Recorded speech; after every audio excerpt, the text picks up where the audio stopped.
السلام عليكم ورحمة الله وبركاته، وأهلا وسهلا بحضراتكم ومحاضرة جديدة من محاضرات علوم المحاسبة. النهاردة إن شاء الله هنتناول المحاضرة رقم 31 في دروس محاضراتنا.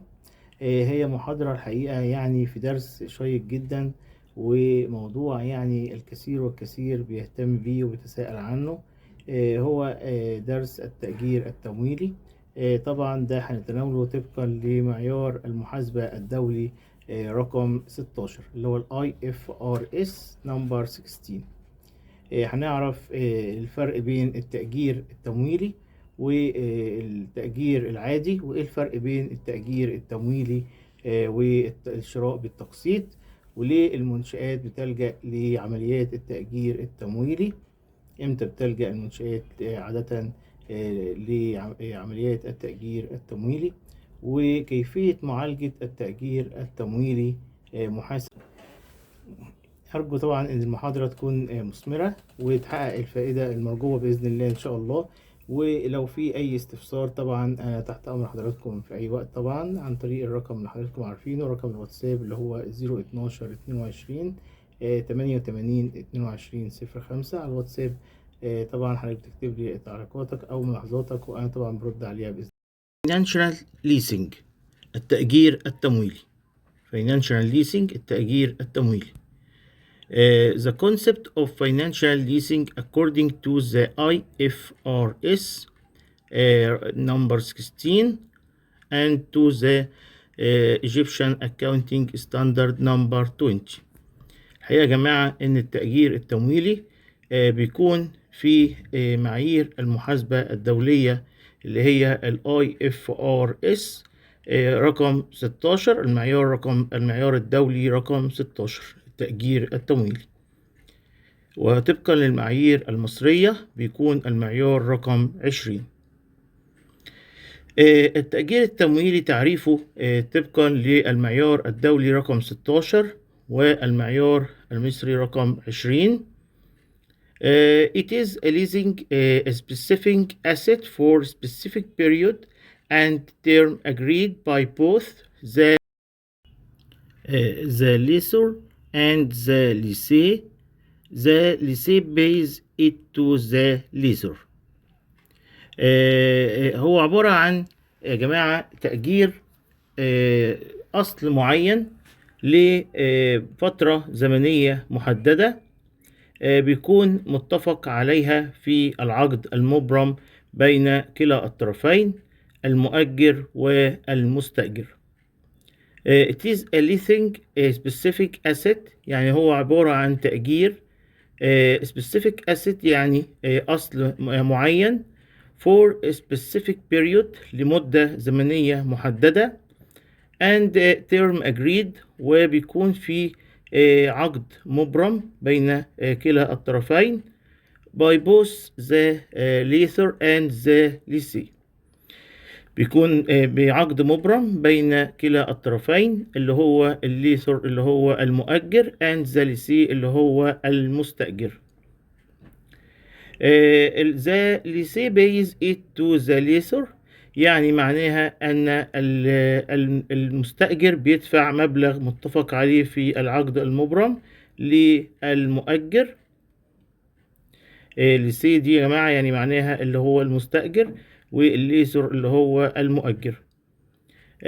Then the ownership of this asset is transferred to the lessee at the end of the rental time after the lessee paid the price specified in the contract to the lessor. الحقيقة يا جماعة إن الملكية بتاعة الأصل الثابت بتنتقل إلى المستأجر في نهاية العقد المبرم بين كلا الطرفين، طبعا بمجرد ما يقوم المستأجر بدفع القيمة المتفق عليها في نهاية طبعا فترة الإيجار. الحقيقة يا جماعة التأجير التمويلي بيتميز إن بيكون في فترة إيجار بيقوم فيها المستأجر بدفع قيمة الإيجار عادي جدا كأي إيجار عادي في حسب العقد المبرم بين المؤجر والمستأجر بيفضل يدفع قيمة الإيجار كل فترة زمنية، لو كانت كل شهر أو كل سنة. وبقى اللي بيميز التأجير التمويلي عن الإيجار العادي إن فيه مبلغ معين في نهاية فترة التأجير التمويلي. المبلغ ده بيقوم المستأجر بدفعه إلى المؤجر، وبالتالي بتنتقل طبعا الملكية بتاعة الأصل الثابت من عند المؤجر إلى المستأجر بعد دفع ثمنه المتفق عليه في العقد المبرم بينهما. تنتقل الملكية بتاعة الأصل الثابت من المؤجر إلى المستأجر في نهاية فترة الإيجار التمويلي. تمام يا جماعة؟ then the ownership بعد كده الملكية ownership اللي هي الملكية of this asset بتاعة هذا الأصل الثابت is transferred to the lessee. يعني طبعا بتنتقل الملكية بتاعة الأصل الثابت إلى المستأجر at the end of the rental time في نهاية فترة الإيجار. After the lessee paid the price specified in the contract. وده بيكون بعد ما يقوم المستأجر بدفع المبلغ المتفق عليه، المبلغ المحدد المتفق عليه في العقد in the contract يعني في العقد to the lessor إلى المؤجر. تمام يا جماعة؟ يبقى المعيار رقم 16، المعيار الدولي رقم 16 أو المعيار المصري رقم 20 بيعرف التأجير التمويلي إن هو طبعا it is leasing specific asset، يعني هو إيجار أصل معين يبقى for specific period لمدة زمنية محددة and a term agreed by both the lessor and the lessee، وبيكون بعقد مبرم بين المؤجر والمستأجر. The lessee pays it to the lessor. طبعا في نهاية الفترة الإيجار بيدفع طبعا المستأجر مبلغ إلى المؤجر. Then the ownership of this asset is transferred to the lessee. وبالتالي طبعا حق الملكية أو ملكية الأصل بتنتقل من المؤجر إلى المستأجر في نهاية فترة الإيجار at the end of the rental time، يعني في نهاية فترة الإيجار. After the lessee paid the price specified in the contract. وده طبعا بيكون بعد ما يقوم المستأجر بدفع المبلغ المحدد المتفق عليه في العقد in the contract to the lessor. طبعا المبلغ المحدد المتفق عليه في العقد إلى المؤجر. تمام يا جماعة؟ ده ببساطة تعريف التأجير التمويلي طبقا للمعيار الدولي ال IFRS 16 والمعيار المصري رقم 20. في حد هيسألني يقول لي يا دكتور طيب ما هو الأصل الثابت كان المعيار الدولي رقم 16 برضو. هقول له لا، المعيار الأصل الثابت كان ال IAS Ideal Accounting Standard، Ideal Accounting Standard number 16، ال IAS number 16، المعيار الدولي رقم 16 IAS number 16 Ideal Standard Accounting. أما هنا التأجير التمويلي فهو ال IFRS number 16. الاي اللي هي الايديال، والفاينانشال اللي هي الاف دي اللي هي الفاينانشال، الار اللي هي الريبورتس ستاندرد، يعني معايير المحاسبة الدولية، طبعا معايير التقارير المالية الدولية. الايديال فاينانشال ريبورت ستاندرد، معايير التقارير المالية الدولية، ايديال فاينانشال ريبورت ستاندرد. حقيقة يا جماعة ان ال IFRS دي ظهرت بعد سنة 2001، اما ال IAS دي كانت ما قبل عام 2001. الاي اف ار اس دي يا جماعه ما لغتش الاي اي اس. الاي اف ار اس لم تلغي الاي اي اس، ولكن كملت المعايير الدوليه اللي كانت قبل عام 2001 اللي هي الاي اي اس. وبالتالي بقى عندنا الاي اي اس ومكملتها بعد عام 2001 اللي هي الاي اف ار اس. تمام يا جماعه. الفيكسد اسيت كان اي اي اس 16. فيكسد اسيت كان اي اي اس نمبر 16. تمام يا جماعه. يبقى كده التأجير التمويلي بيكون ايجار عادي بيدفع زي اي ايجار عادي. بيفضل المستأجر يدفع للمؤجر.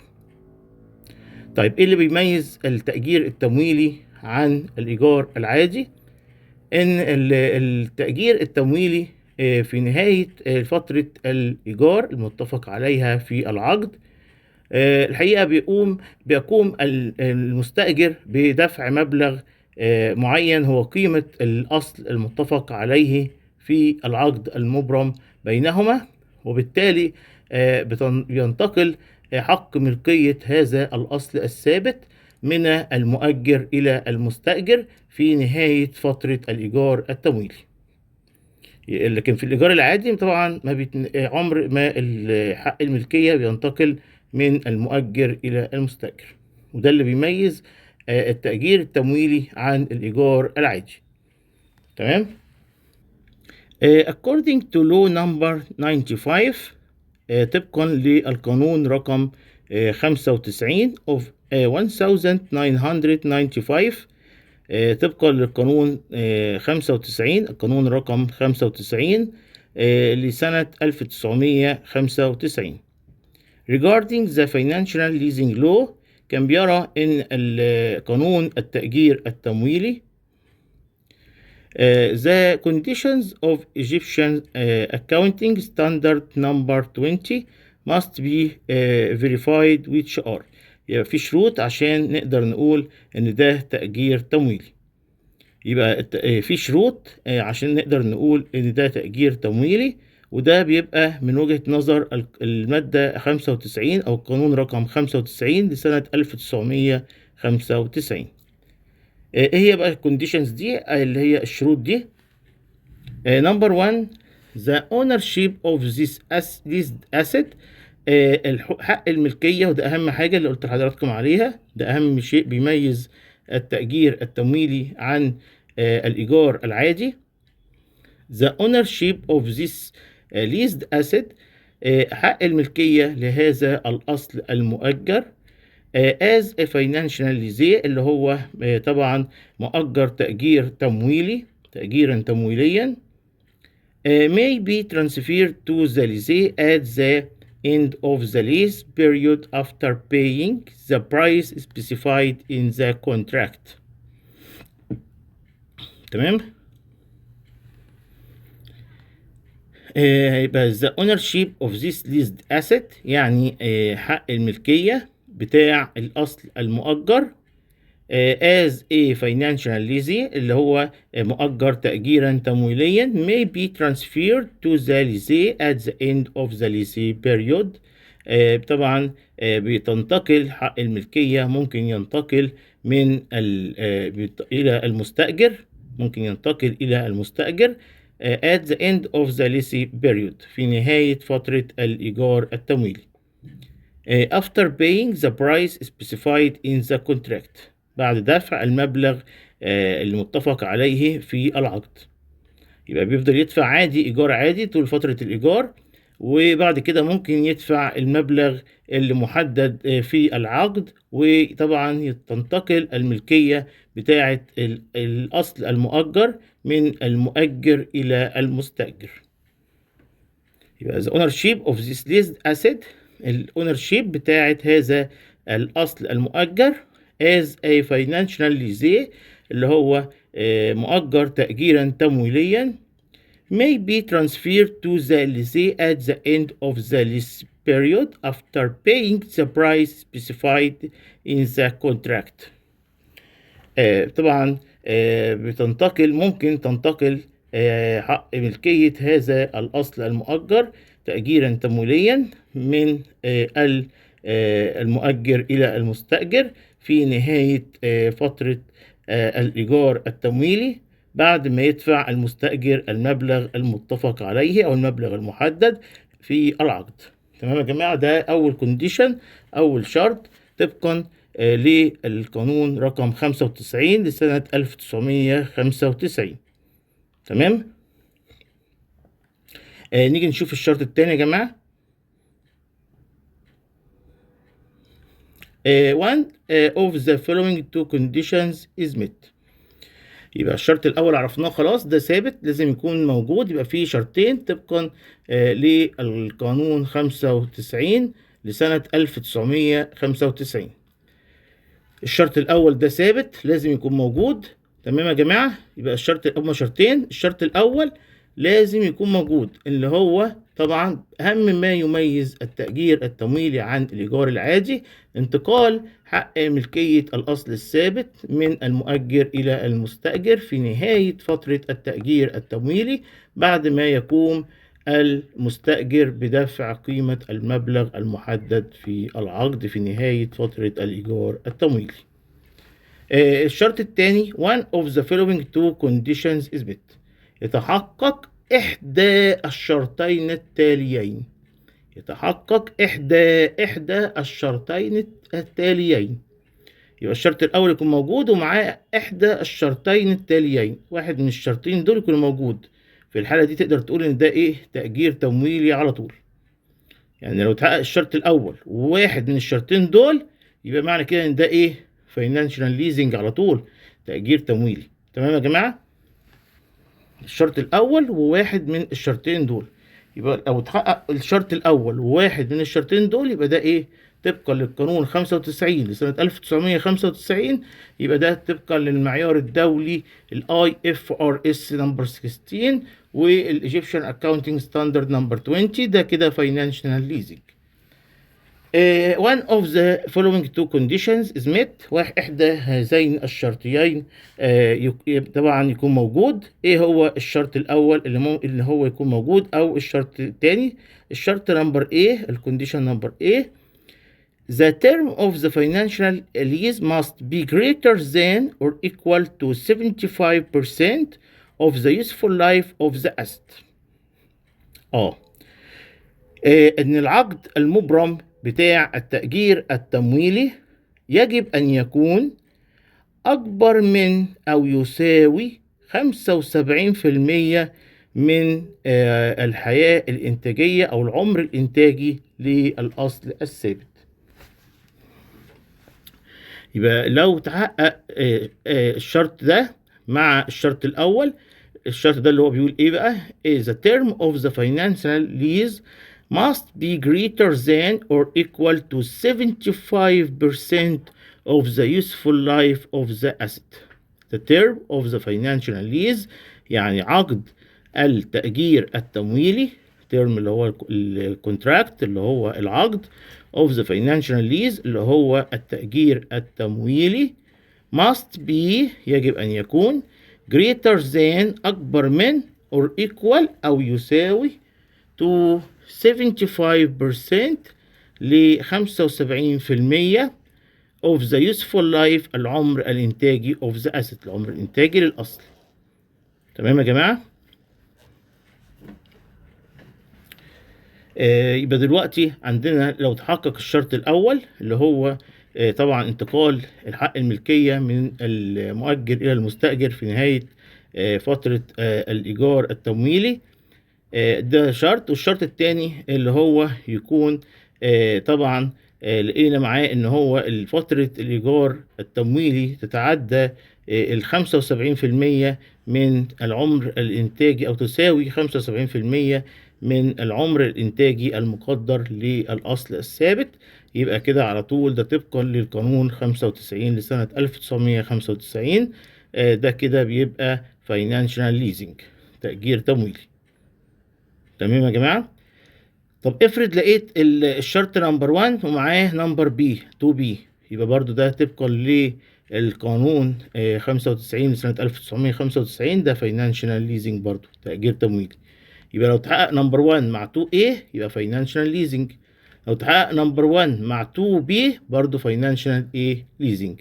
يبقى نمبر 1 دي لازم تكون اساسيه وضروريه، دي اهم ما يميز التأجير التمويلي عن التأجير العادي، مع احدى الشرطين التاليين اللي هي يا 2A يا اما 2B. لو لقيت واحده منهم تعرف ايه مع نمبر 1 دي، تعرف ان ده على طول ايه تأجير تمويلي. ده طبقا للمعيار الدولي رقم 16 IFRS نمبر 16. تمام يا جماعه؟ النمبر بي بتقول لك the present value of the total contractual value must be greater than or equal to 90% of the asset value. القيمة الحالية لإجمالي قيمة العقد يجب أن تكون أكبر من أو تساوي 90% من قيمة الأصل الثابت. هندي مثال على نمبر بي دي جاي لنا بإذن الله في المحاضرة القادمة. هناخد مثال على التأجير التمويلي، مثال شامل هيفهمك التأجير التمويلي بإذن الله، يا المحاضرة القادمة لو لحقنا أو المحاضرة اللي وراها بإذن الله إن شاء الله. أهم حاجة الأمثلة يا جماعة، طبعا الأمثلة التطبيقية، أو إن احنا نطبق الكلام النظري بأمثلة طبعا توضح كل شيء. يبقى ان شاء الله باذن الله هناخد مثال شامل على التأجير التمويلي للمحاضره القادمه، هي المحاضره اللي وراها حسب الوقت باذن الله. يعني انا طبعا مش بحب اطول الوقت في المحاضرات ابدا يا جماعه، طبعا بناء على رغبات حضراتكم. the present value of the total contractual value يعني القيمه الحاليه لاجمالي قيمه العقد must be greater than يجب أن تكون أكبر من or equal to 90% of the asset value يجب أن تكون أكبر من أو تساوي 90% من قيمة الأصل الثابت. تمام؟ يبقى القيمة الحالية لإجمالي قيمة التعاقد بتاعة التأجير التمويلي يجب أن تكون أكبر من أو تساوي 90% من قيمة الأصل. The present value القيمة الحالية of the total contractual value لإجمالي قيمة التعاقدية، القيمة التعاقدية contractual value يعني القيمة التعاقدية حقيقة must be greater than يجب أن تكون أكبر من or equal أو تساوي to 90% ل 90% of the asset value وقيمة الأصل الثابت. يبقى أنت لو لقيت الشرط الأول اللي هو إن الأصل انتقل من المؤجر إلى المستأجر في نهاية فترة الإيجار التمويلي بعد أن يدفع المستأجر قيمة المبلغ المحدد في العقد إلى المؤجر، يبقى ده. ومعاه بقى لقيت حاجة تانية، إحدى حاجتين، إن الحاجة الأولى لو لقيتها مع نمبر 1 دي، نمبر 1 دي أساسية. لو لقيت ان مدة الإيجار التمويلي أو التأجير التمويلي بتأكبر من أو تساوي 75% من العمر الإنتاجي للأصل، يبقى ده على طول كده، يبقى ده تعرفوا إن ده على طول تعتبره تأجير تمويلي، تأجيرا تمويليا على طول. أو لو لقيت نمبر 1 بصفة أساسية ولقيت إن القيمة الحالية، هنعرف إزاي نجيب القيمة الحالية بالأمثال إن شاء الله. هناخد مثال على البريزنت فاليو بتاعت التوتال كونتراكتشوال فاليو، هناخد بإذن الله إكزامبل يوضح لنا clarify to us the present value of the total contractual value. مثال يوضح لنا طبعا إزاي نقدر نجيب القيمة الحالية لقيمة التعاقد، إجمالي قيمة التعاقد للتأجير التمويلي. يبقى احنا بنجيب القيمة الحالية دي، بتكون أصلا في جدول يا جماعة كده موجودة عند الشركات الإيجار التمويلي أو البنوك، بيبقى عندها جدول كده في الشركات التمويل، جدول كده في البريزنت فاليو في القيمة الحالية. the present value اللي هي القيمة الحالية of the total contractual value، طبعا القيمة الحالية لإجمالي قيمة عقد التأجير التمويلي بتكون أكبر من أو تساوي 90% من قيمة هذا الأصل الثابت الموجود في الإيجار التمويلي اللي هو مؤجر إيجارا تمويليا. خلاص، يكون الإجمالي بتاع المبلغ أو إجمالي، يعني إجمالي الإيجار التمويلي يعني إيه يا جماعة؟ الإيجار اللي بيدفع كل فترة، بتجمع الإيجار اللي بيدفعه المستأجر إلى المؤجر كل فترة، تمام، سواء كان كل شهر أو كل سنة. بتجمع الإيجار ده كله من أول ما بدأ يدفع المستأجر إلى المؤجر، وبتجمع عليه كمان المبلغ المحدد في التعاقد أو في العقد اللي هو بيدفعه المستأجر إلى المؤجر في نهاية فترة التأجير التمويلي، عشان ينتقل الأصل الثابت من المؤجر إلى المستأجر. بتدفع لكل إجمالي القيمة التعاقدية للإيجار التمويلي، الفترات اللي اتدفعت كلها، الإيجار بتاع الفترات كلها زائد المبلغ النهائي عشان ينتقل الأصل من المؤجر إلى المستأجر. الإجمالي بتاع الإيجار التمويلي بنجيب القيمة الحالية بتاعته، البريزنت فاليو بتاعته، ولازم في الحالة دي تساوي أو تكون أكبر من أو تساوي قيمة الأصل الثابت. 90% من قيمة الأصل الثابت، أكبر من أو تساوي 90% من قيمة هذا الأصل الثابت المؤجر إيجارا تمويليا. تمام يا جماعة، وضحت كده لحضراتكم؟ إن شاء الله بإذن الله هناخد مثال على طبعا الفاينانشال ليزنج، مثال جميل جدا هيوضح لحضرتك الرؤية تماما بإذن الله إن شاء الله، يا المحاضرة القادمة لو أسعفنا الوقت أو المحاضرة بعد القادمة بإذن الله تعالى. تمام، يعني أرجو إن الصورة تكون واضحة لحضراتكم دلوقتي، أرجو إن الكلام يكون مفهوم بإذن الله. Financial leasing differs from the usual leasing and also differs from the idea of purchasing a specific asset in installments for the following. بيقول لحضرتك إن التأجير التمويلي يختلف عن الإيجار العادي، ويختلف أيضا عن فكرة الشراء بالتقسيط لما يلي. يعني ممكن حد يسألك يقول لك طب ايه الفرق بين الإيجار العادي والتأجير التمويلي، وايه الفرق بين التأجير التمويلي والشراء بالقسط، الشراء بالتقسيط. تمام يا جماعة، ده برضو محور سؤال بيبقى فيه في المقابلات الشخصية، ان ليه الشركات طبعا بتلجأ للتأجير التمويلي، وليه بيختلف التأجير التمويلي أو كيف يختلف التأجير التمويلي عن الإيجار العادي المتعارف عليه، الإيجار العادي، وإزاي بيختلف التأجير التمويلي عن الشراء بالتقسيط. Financial leasing differs، التأجير التمويلي differs يختلف from the usual leasing عن الإيجار العادي، usual leasing الإيجار العادي، and also وأيضا differs from the idea يختلف عن فكرة of purchasing a specific asset، شراء أصل معين in installments بالتقسيط، شراء أصل معين بالتقسيط in installments يعني بالتقسيط for the following لما يأتي. Financial leasing differs يختلف from the usual leasing الإيجار العادي and also differs أيضا يختلف from the idea of purchasing عن فكرة الشراء specific asset أصل معين in installments بالتقسيط for the following لما يلي. أول حاجة هنشوف ازاي بيختلف التأجير التمويلي عن الإيجار العادي.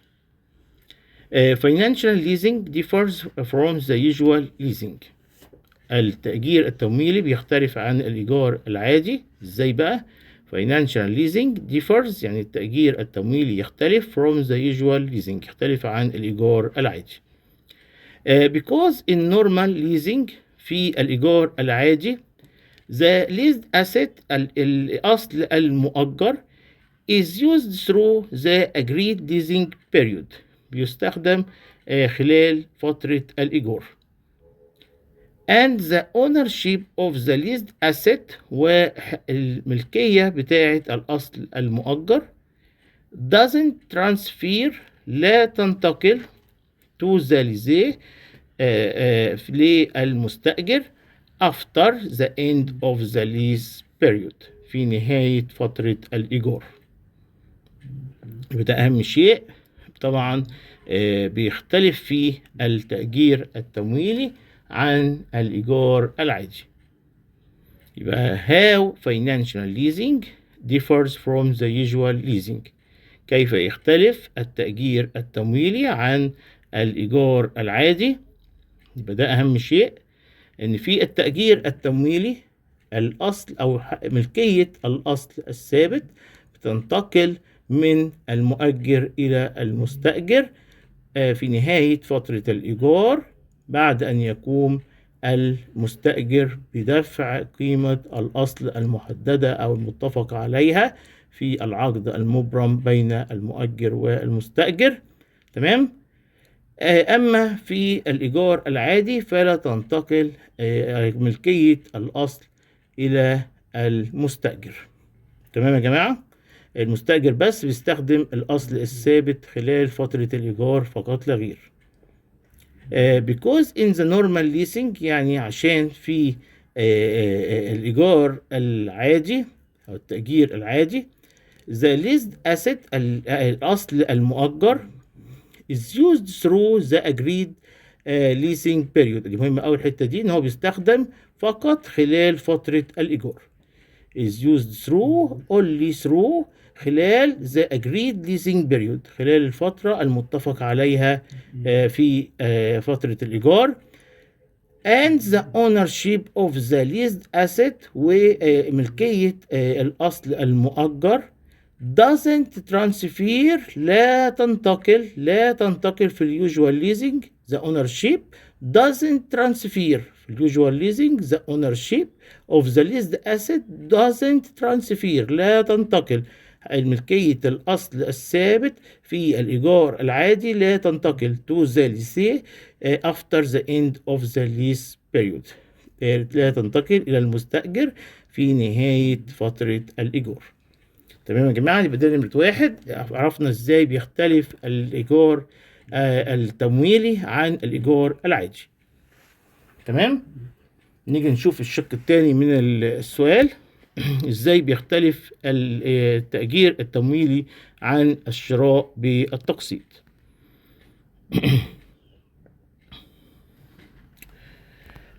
Financial leasing differs from the idea of purchasing a specific asset in installments. Financial leasing التأجير التمويلي differs يختلف from the idea عن فكرة of purchasing شراء a specific asset شراء أصل معين in installments شراء أصل معين بالتقسيط. in installments يعني بالتقسيط. يبقى اختلاف التأجير التمويلي عن فكرة الشراء بالتقسيط. كيف يختلف التأجير التمويلي عن فكرة شراء هذا أو شراء أصل ثابت بالتقسيط. Financial leasing differs from the idea of purchasing a specific asset in installments يعني يختلف التأجير التمويلي عن فكرة الشراء للأصل الثابت بالتقسيط. كيف يختلف عنه بقى يا جماعة عن فكرة الشراء بالتقسيط؟ When purchasing a specific asset in installments عند شراء أصل محدد أصل معين in installments لما نيجي نشتري أصل ثابت معين بالتقسيط. Ownership of the purchased asset is transferred in installments to the buyer from the moment of purchase. الحتة دي مهمة جدا ودي أهم ما يفرق الشراء بالتقسيط عن التأجير التمويلي. حضرتك لما بتيجي تشتري بالتقسيط موبايل بالتقسيط حضرتك بتاخد الموبايل في لحظتها، ما بتقعدش تأجر الأول فترة من الزمن، وفي نهاية فترة الإيجار المتفق عليها في العقد بتدفع مبلغ الموبايل وتشتريه، ينتقل لك الملكية بتاعة الموبايل في نهاية الفترة الزمنية للإيجار. لا يا جماعة، في التقسيط حضرتك بتروح في ساعتها بتاخد الموبايل بتشتريه وتروح بيه، بقى الموبايل بتاعك خلاص. يبقى ملكية الأصل الثابت بتنتقل فورا عند الشراء. مجرد ما اشتريت بالتقسيط أصبح الملكية بتاعت الأصل الثابت انتقلت إلى الشاري فورا، انتقلت من البائع إلى الشاري في لحظة الشراء. تمام يا جماعة؟ يبقى التأجير التمويلي الملكية بتاعت الأصل الثابت بتنتقل من المؤجر إلى المستأجر في نهاية فترة الإيجار، بعد ما يقوم المستأجر بدفع المبلغ المتفق عليه في العقد المبرم مع المؤجر. تمام. أما في حالة الشراء بالتقسيط تنتقل ملكية الأصل الثابت بمجرد إتمام الشراء بالتقسيط. في لحظتها حضرتك بتدفع بالتقسيط، بتدفع القسط بتاع الموبايل، بتاخد الموبايل معاك وانت مروح بقى الموبايل بتاعك. بتروح برضو المعرض تستلم العربية وبتفضل تقسط بعد كده، لكن ملكية العربية بتنتقل لك مجرد ما استلمت العربية. ده ببساطة الفكرة اللي هي طبعا بتكون بتوضح الاختلاف بين التأجير التمويلي وطبعا الشراء بالتقسيط. when purchasing a specific asset in installments، يعني عند شراء أصل محدد بالتقسيط.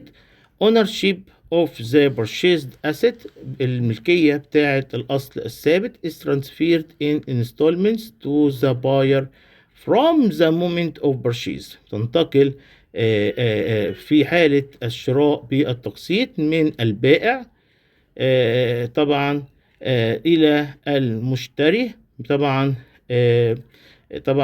from the moment of purchase، من لحظة طبعا إتمام عملية الشراء. الأونرشيب بتنتقل from the merchant أو الفندور to the buyer إلى الشاري.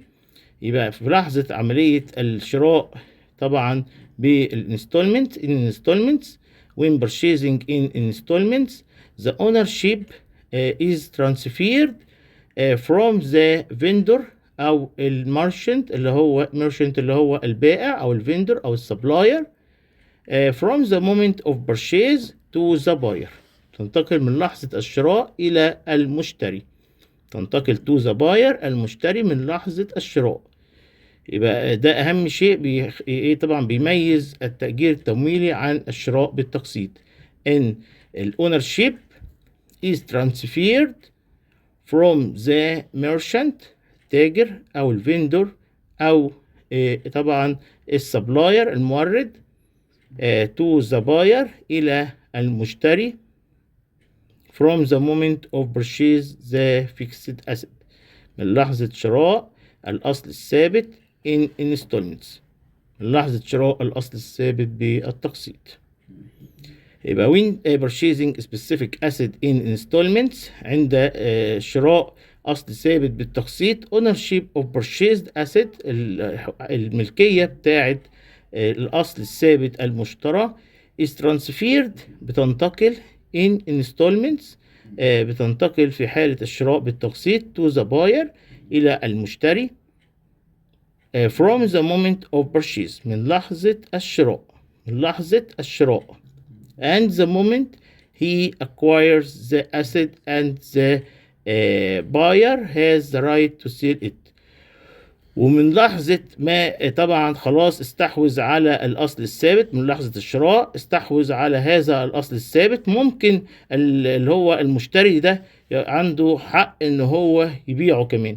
يعني ممكن أنا أشتري النهاردة الموبايل من محل وأشتريه بالتقسيط، وطبعا بمجرد ما خدت الموبايل بقى بتاعي ممكن أبيعه لحد تاني، مجرد ما روحت اتفقت مع حد تاني او في السكه ممكن ابيعه بسعر اعلى لواحد تاني، من حقي ان انا ابيعه وبدفع الاقساط عادي جدا للبائع الاولاني، ولكن ليا الحق ان انا اتصرف في هذا الاصل الثابت بقى ملكي، ابيعه لاي حد انا ليا حق الملكيه ان انا ابيعه. انما طبعا في التأجير التمويلي المستأجر طبعا ملوش حق ان هو يتصرف في الاصل المؤجر إلا في نهاية فترة الإيجار أو التأجير التمويلي، بعد ما يدفع المبلغ المحدد أو المتفق عليه في العقد في نهاية فترة التعاقد. بيفضل يدفع الإيجار عادي خالص طول فترة الإيجار، وبعدين لو عايز ياخد الأصل الثابت بيدفع بقى المبلغ اللي هو محطوط في العقد، المبلغ اللي هو عشان ينتقل الأصل الثابت ده من المؤجر إلى المستأجر. لازم يكون في نهاية فترة التأجير التمويلي. أما في حالة الشراء بالتقسيط، الملكية بتنتقل للمشتري بمجرد إتمام عملية الشراء، بيكون له حق إن هو يتصرف في الأصل الثابت زي ما هو عايز، يبيعه أو يقدر خلاص بقى طبعا دخل في ملكيته، يقدر يأجره يقدر يبيعه زي ما هو عايز. at the moment he acquires the asset، بمجرد ما يكتسب طبعا أو يستحوذ على الأصل الثابت. and the buyer، في الحالة دي المشتري has the right، بيكون عنده حق to sell it، إن هو يبيعه again مرة أخرى to another person، لشخص آخر or renting it to another person. بمجرد ما اكتسب الأصل الثابت بيكون المشتري له الحق في بيع هذا الأصل الثابت مرة أخرى إلى شخص آخر، أو إن هو أيضا يقوم بتأجيره إلى شخص آخر. تمام يا جماعة؟ يبقى في حالة الشراء بالتقسيط بيبقى الملكية بتنتقل على طول للمشتري، بيكون له حق إن هو طبعا يبيعه مرة أخرى، يبيع هذا الأصل اللي تم بمجرد ما طبعا انتقلت له الملكية في لحظة الشراء، بيكون له حق التصرف في هذا الأصل الثابت. ممكن إن هو يبيعه لشخص آخر، ممكن يأجره لشخص آخر. وطبعا ده بيختلف عن التأجير التمويلي اللي هو لازم يدفع المبلغ المتفق عليه في نهاية فترة الإيجار التمويلي عشان تنتقل له حق الملكية بتاعة الأصل الثابت المؤجر. تمام يا جماعة؟ عرفنا الفكرة كيف بيختلف التأجير التمويلي عن الإيجار العادي.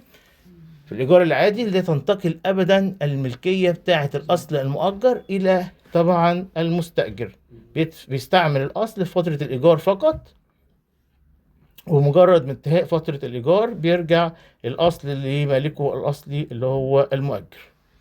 ده بالنسبة لليوجوال ليزنج. أما الفاينانشال ليزنج طبعا الأونر شيب بتنتقل from the lessor to the lessee after buying the amount which they agreed in the contract at the end of the period of the financial leasing period. تمام؟ بعد ما يقوم المستأجر بدفع قيمة الأصل المؤجر إلى المؤجر في نهاية فترة التأجير التمويلي. الحاجة التانية قلنا إزاي بيختلف التأجير التمويلي عن الشراء بالتقسيط. إن طبعا التأجير التمويلي بينتقل للمستأجر في نهاية فترة الإيجار التمويلي بعد دفع مبلغه المتفق عليه في العقد المبرم بين كلا الطرفين اللي هو المؤجر والمستأجر. أما في حالة الشراء بالتقسيط بتنتقل ملكية الأصل الثابت في لحظة الشراء إلى المشتري، وبيكون للمشتري حق بقى إن هو يتصرف في الأصل الثابت المشترك كيفما يشاء. ممكن يكون ببيعه مرة أخرى لشخص آخر، ممكن يكون بتأجيره، طبعا له الحق إن هو يأجره أو يبيعه لشخص آخر كيف يشاء. ده عكس الحال طبعا في التأجير التمويلي اللي هو طبعا ملكيته ما بتنتقلش له للمستأجر إلا في نهاية فترة الإيجار التمويلي بعد دفع المبلغ المتفق عليه أو المبرم في العقد في نهاية فترة الإيجار التمويلي.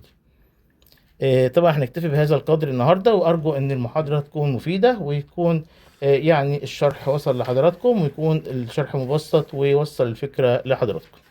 إلى أن أراكم في المحاضرة القادمة، أترككم في رعاية الله وأمنه، والسلام عليكم ورحمة الله وبركاته.